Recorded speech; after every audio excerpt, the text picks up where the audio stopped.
सुबह के मंदिर से शुरुआत। कभी कभी जिंदगी ऐसे मोड़ पर आकर खड़ी हो जाती है जहां हम अपने ही माँ बाप को देखकर सोचते हैं, बस अब बहुत हो गया, इन्हें घर से निकाल देना चाहिए।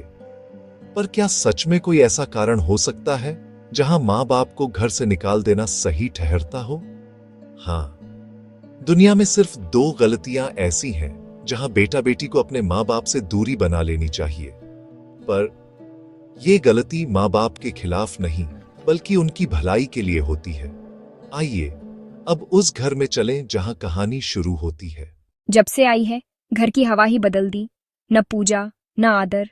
हमारे जमाने में तो बहुएं सास के पैर दबाती थीं। माँ जी, मैं काम में लगी हूँ, पैर बांध में दबा दूंगी। मौन टूटता है, घर तपता है। यह दृश्य सिर्फ एक घर का नहीं है, बल्कि उन हजारों घरों का है जहां माँ बाप का अहम और बच्चों की स्वतंत्रता एक दूसरे से टकरा रही है। अब देखें यह तनाव परिवार को कैसे बदलता है। देखो बेटा, हमने जो कहा वही होगा, यही तुम्हारे भले के लिए है। हमारे जमाने में पिता की बात पत्थर की लकीर होती थी, कोई सवाल नहीं करता था। पापा, मैं आपकी इज्जत करता हूं, पर जमाना बदल गया है। अब बच्चे अपने फैसले खुद लेना चाहते हैं, अपनी पहचान बनाना चाहते हैं। तनाव बढ़ा। दोनों अपनी अपनी जगह सही थे, पर संवाद टूट चुका था।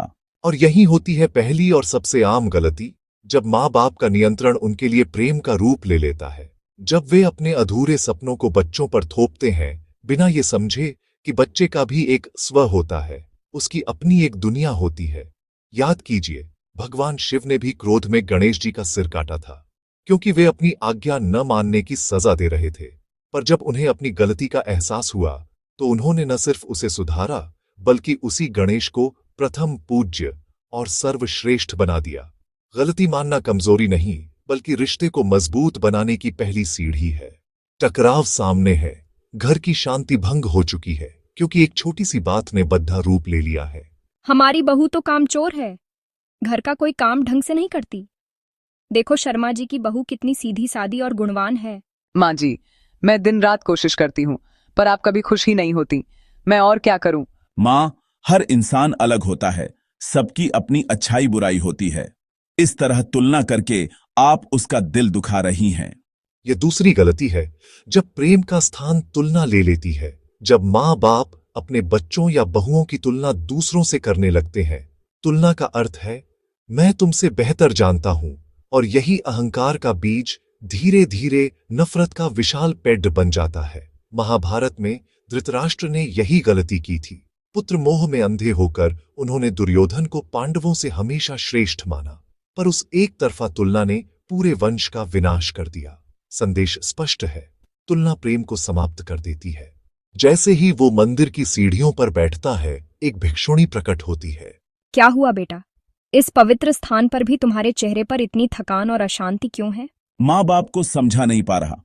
हर बात में ताना, हर कदम पर शक। मेरा प्यार उन्हें बोझ लगता है। अब मन करता है कि उन्हें कहीं और भेज दूं। दूरी चाहिए या बस शांति? बेटा, कभी सुना है माँ बाप को घर से निकालना भी पुण्य बन सकता है?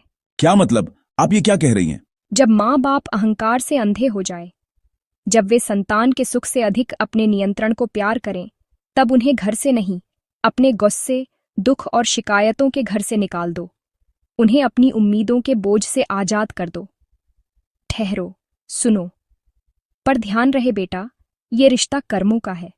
जिसने तुझे जन्म दिया, उसे घर से निकालना आसान है, पर दिल से निकालना, ये तो स्वयं भगवान भी नहीं कर पाते। इतना कहकर वह भिक्षुणी धुएं में विलीन हो जाती है। दरवाजे पर मिलते ही आंखें नम हो गईं। मां, माफ कर दो। मैं तुम्हें समझ नहीं पाया, और तुमने कभी खुद को समझाना नहीं सीखा। चलो, आज से हम दोनों बदलते हैं। मां का स्पर्श, वर्षों का बोझ हल्का। रिश्तों में जीत या हार नहीं होती, बस एक पल होता है जब दिल झुक जाता है, और वही एक अनमोल पल परिवार को फिर से जोड़ देता है। तो याद रखो, अगर माँ बाप ये दो गलतियां करें, एक बच्चों की आजादी छीन लें, दो प्रेम की जगह तुलना ले लें, तो उन्हें घर से नहीं, अहम से निकाल दो। क्योंकि माँ बाप को छोड़ना नहीं होता, उन्हें समझाना होता है कि प्यार बांटने से घटता नहीं, बल्कि हर रिश्ते में भगवान बसता है। अंतिम पल एक सादा सत्य याद दिलाता है, अगर यह कहानी आपके दिल को छू गई हो तो इसे जरूर साझा करें, क्योंकि शायद किसी घर में आज एक रिश्ता फिर से जुड़ जाए।